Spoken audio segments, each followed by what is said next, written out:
So good evening. Welcome. Thank you for coming. And it's very polite of you to save all these seats up front for other people.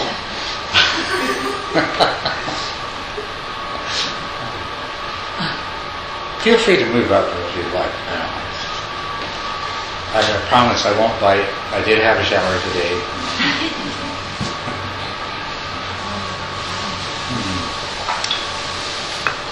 So, usually in this period we have some question and answer about meditation, but also sometimes about other Dharma questions. But before I came in, we were having a conversation outside, and a question came up, which I might just continue on, but and I think I will do that. But first, just to judge the time that's available, I would like to know if you could put your hand up if any of you came here with a question that you wanted to ask before we begin the sit. And of course, we will have a nice long discussion after we sit as well. So nobody's here with a pressing question that I'm depriving you of the opportunity of asking by continuing our discussion from before? Okay, I'll take your word for it. Good.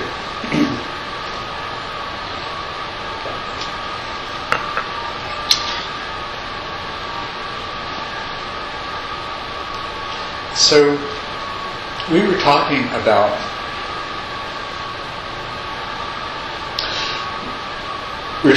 how certain practices tend to generate certain mental states with emotional content, and how that can be used. And that led us to some comments about using those practices and using the mental states that they bring us to help us in deepening our understanding of this idea of emptiness.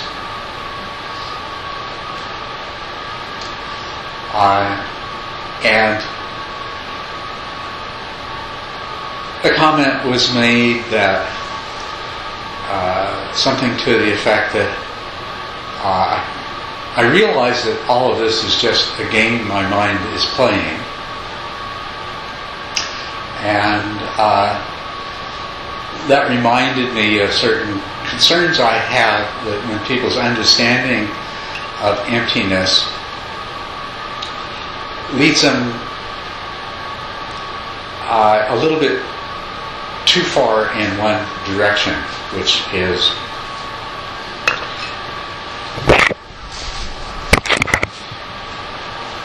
when we go so far as to say things like, well, emptiness means this is all just a dream, or emptiness means that I'm just making this all up in my mind, or this is all just a game my mind is playing. And I always worry when I hear those phrases that a person, you see,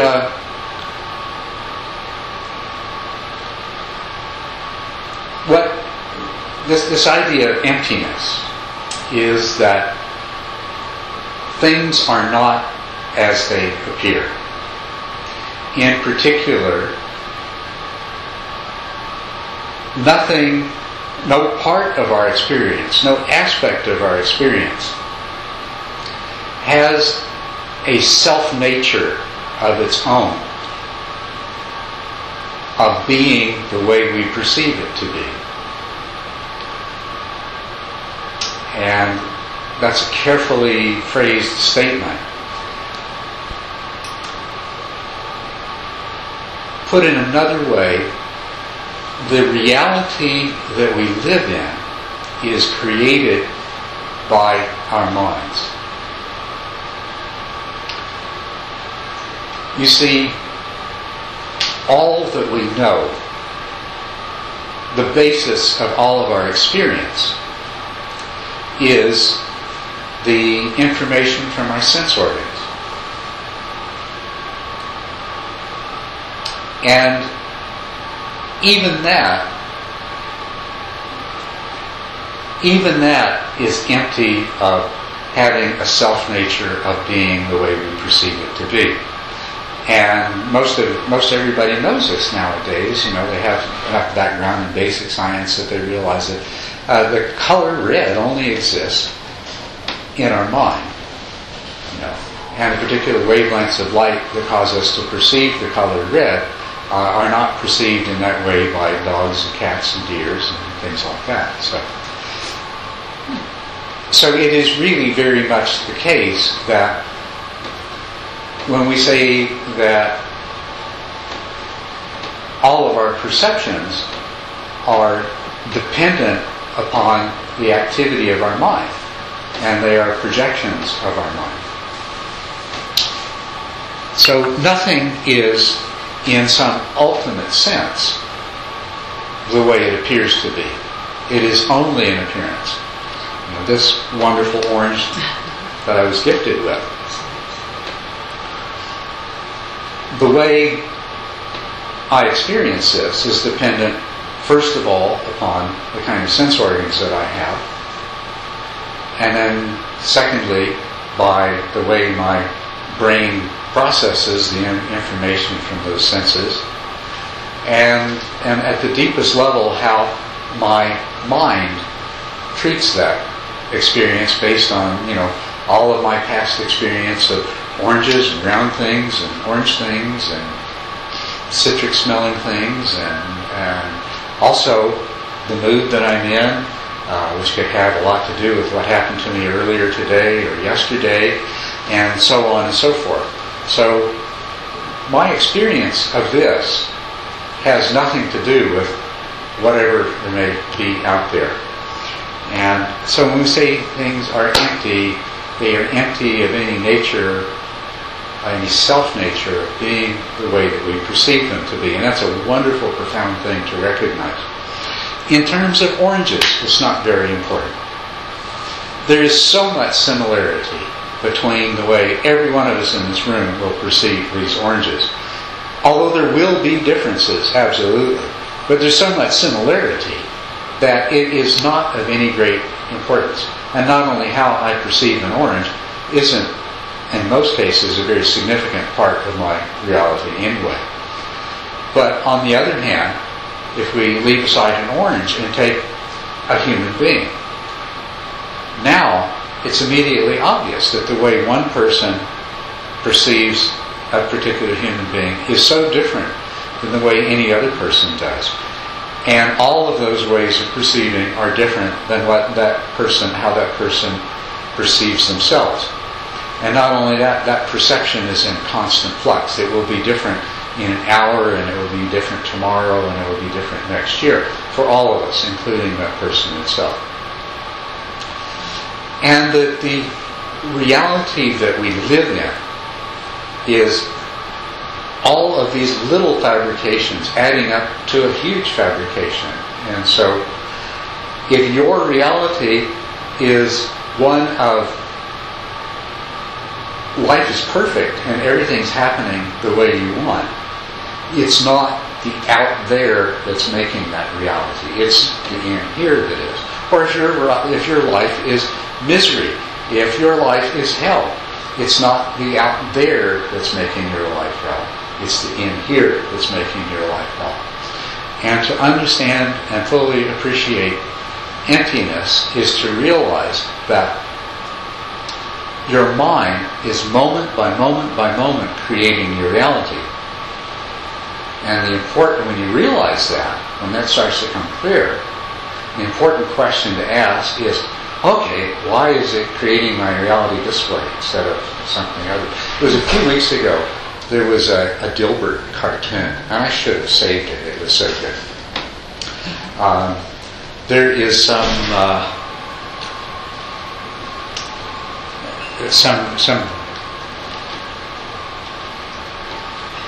strange theory of physics that suggests that that there may be a momentary singularity that gives rise to consciousness, and that the whole world appears in this mind that only exists for an instant, and it's called by somebody's name, and I don't remember that, and that's not very important.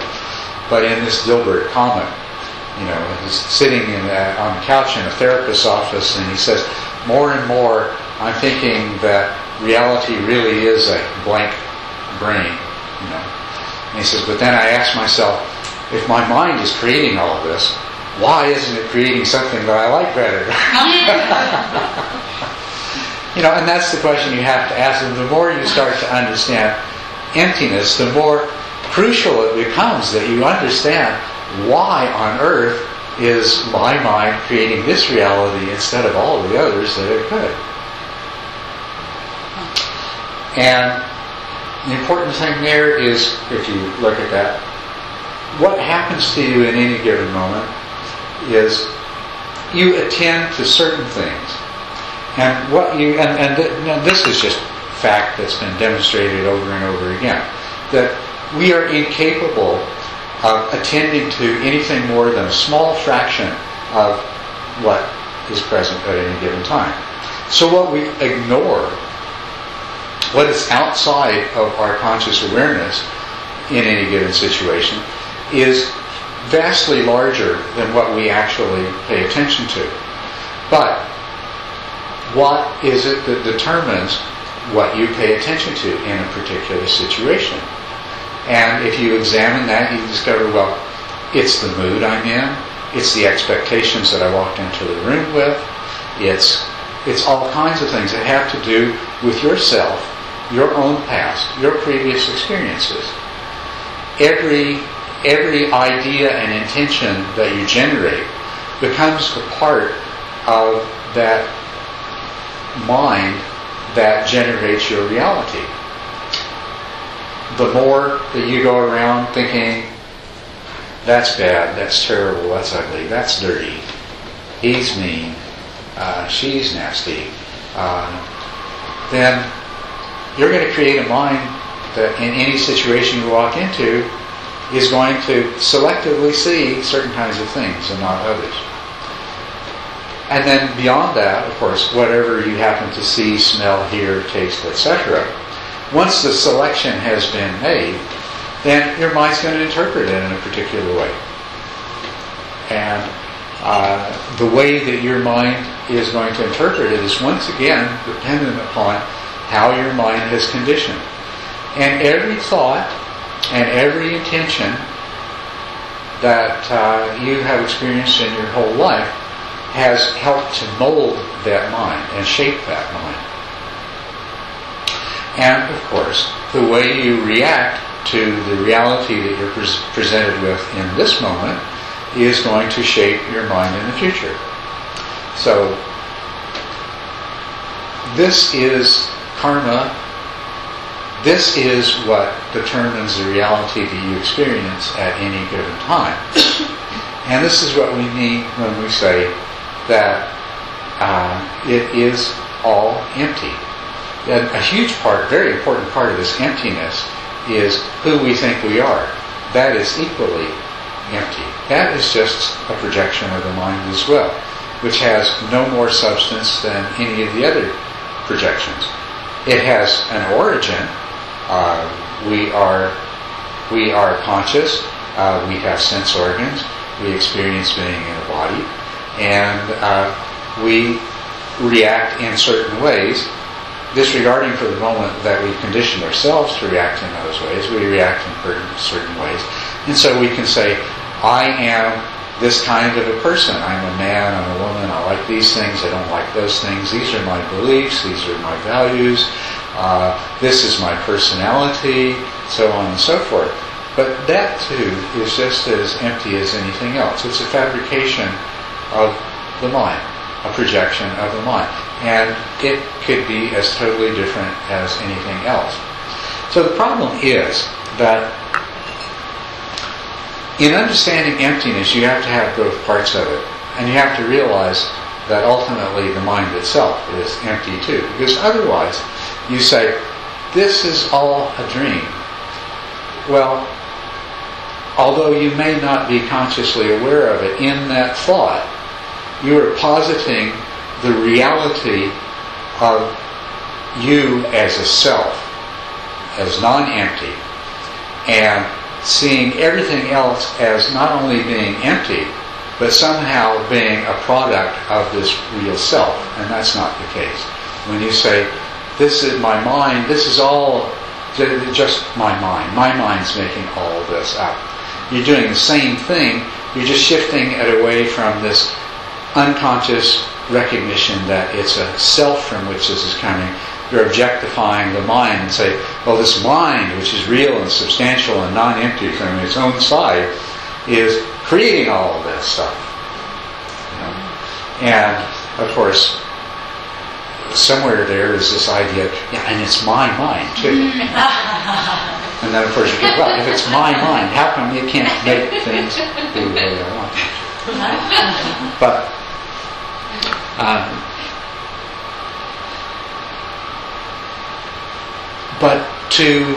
to get to that place of liberation, you see, on the one hand, you can recognize that your mind creates the reality it does because of its conditioning, and you can change its conditioning. And we've talked about ways that you can change its conditioning.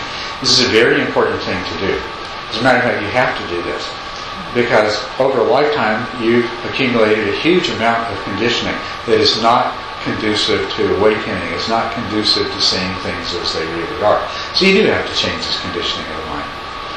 But the true liberation comes when you recognize in the most profound way the emptiness of the mind, the emptiness of the self, and the emptiness of the reality that's projected by the mind.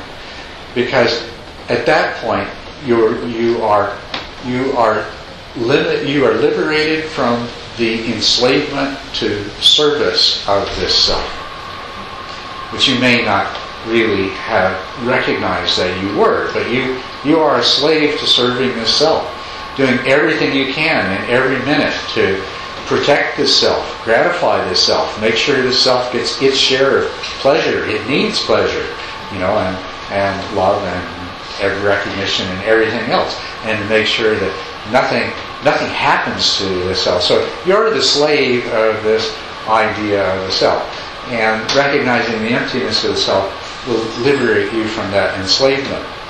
And then one part of the conditioning of your mind is that whatever happens, you react to it with some form of craving, with desire or aversion. But you only do that because you've always been attached to the idea that this self was real, and that all this stuff out there was the cause of this self's happiness or unhappiness. And that's where desire and aversion come from. So when you can see that all of that is a projection of the mind, and the mind too and the self too are empty, then that's where the liberation comes in. So now as we're trying to go, we haven't got to that point of really directly seeing this, when it's still at the level of trying to deepen and clarify understanding. We have to be very careful of the wrong ways of thinking of things that can keep us from developing a really clear insight into the emptiness of ourself and the emptiness of the circumstances that we find ourselves in. So, on the one hand, there is no reality out there the way you perceive it. There is no reality out there the way I perceive it. So in that sense, I could say to myself, well, all of you are a construct of my mind and a projection of my mind. But that is not the full truth.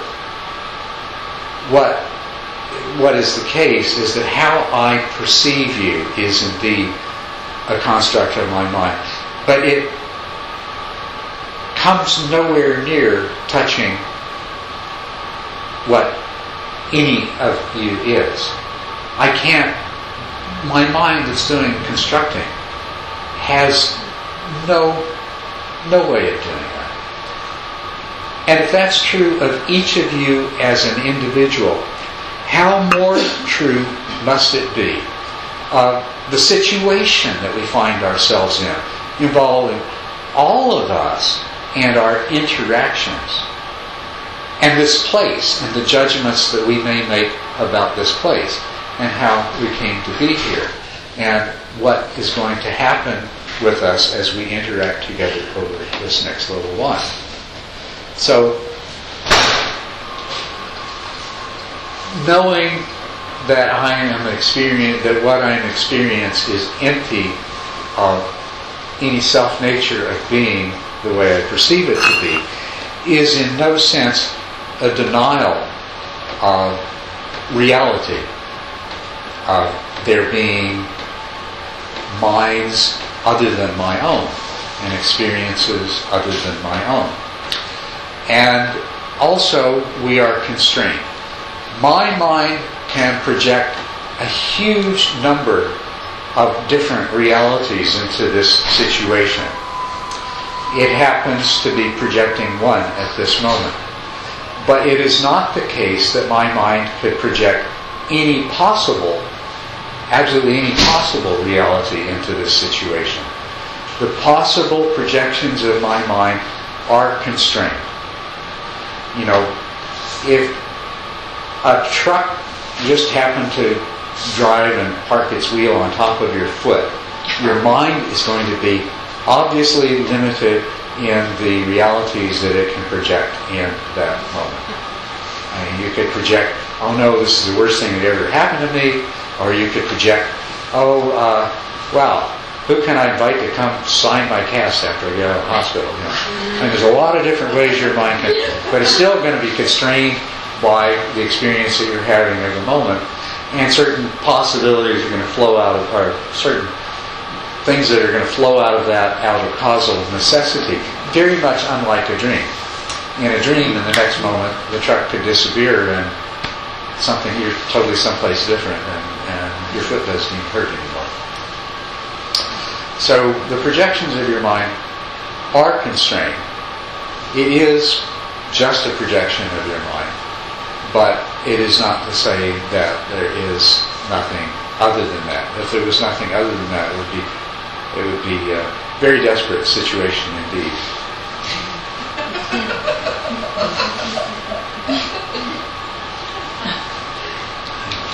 So we're trying to find our way to the greater truth, the ultimate truth, and to understand the true nature of reality.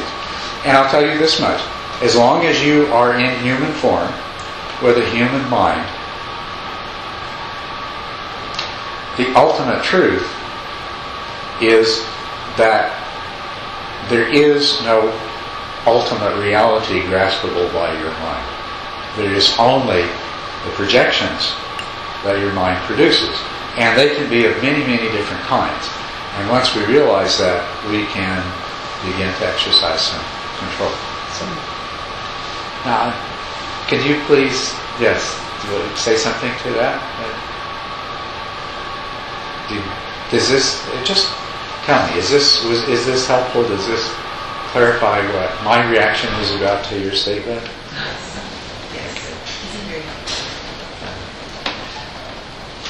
Because this is, it is very important to understand emptiness of self and emptiness of our projected perceptions of reality. The more often we do that, the more clearly we can perceive it. And it's not, if you're still at that place of, that looks real to me, it's hard to believe that's just a projection in my mind, then you need to think about what I said a little deeper, because you can come intellectually very readily to the place of recognizing that, okay, I see it that way, and there's definite reasons why I see it that way. And some of those reasons are things that I'll never know because they are the things that constrain the projection of my mind. But the other things that cause me to see it the way I do are the conditioning of my mind. And you make a clear distinction between those two. And then you can come to the place of seeing things, seeing the emptiness of things.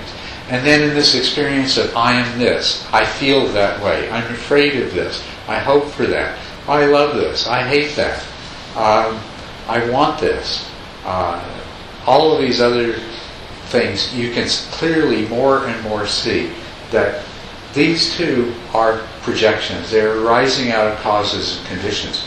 The only reason that they are there is that you have created the causes and conditions in your mind, and that your mind projects a self-awareness that exists in that state, in that particular state of mind in the present moment. You see? Yes. It would seem then that this kind of understanding serves as the roots for compassion and forgiveness, openness and pliability. Yes. Yes, that's right. When you put it all together and you realize that we all experience pleasure and pain, we all experience suffering and we're trying to avoid it, that all the people around you are clinging to this idea that they're a self interacting with a world that's the way they perceive it to be. And this is why they're experiencing desire and aversion. And because of this desire and aversion, this is why they're doing and saying the things that they're doing, whether they're good or bad. Then you begin to have great compassion for what other people are experiencing because you've seen it and understood it in yourself. And so you can see the suffering of others. And you can see the ignorance that it arises from. Even though you're still subject to that ignorance yourself, you can see it. And you feel great compassion. And even more usefully, when people do things that impact on you in a negative way, and you realize that it's coming from that ignorance and that desire and that aversion, then it makes it so much easier for you to be in a place of compassion and come from a place of understanding and practice patience rather than reacting. Because if you react, you're just going to further condition yourself and you're going to pay the price for it. Then not only the next time you encounter that person, but any similar situation.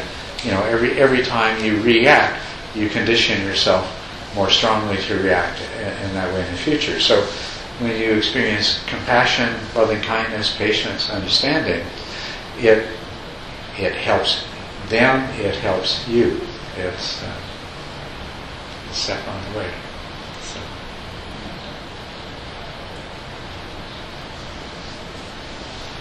So, well, we can talk some more after we've had a sip. Okay? So if you join me and we'll recite the mandala prayer.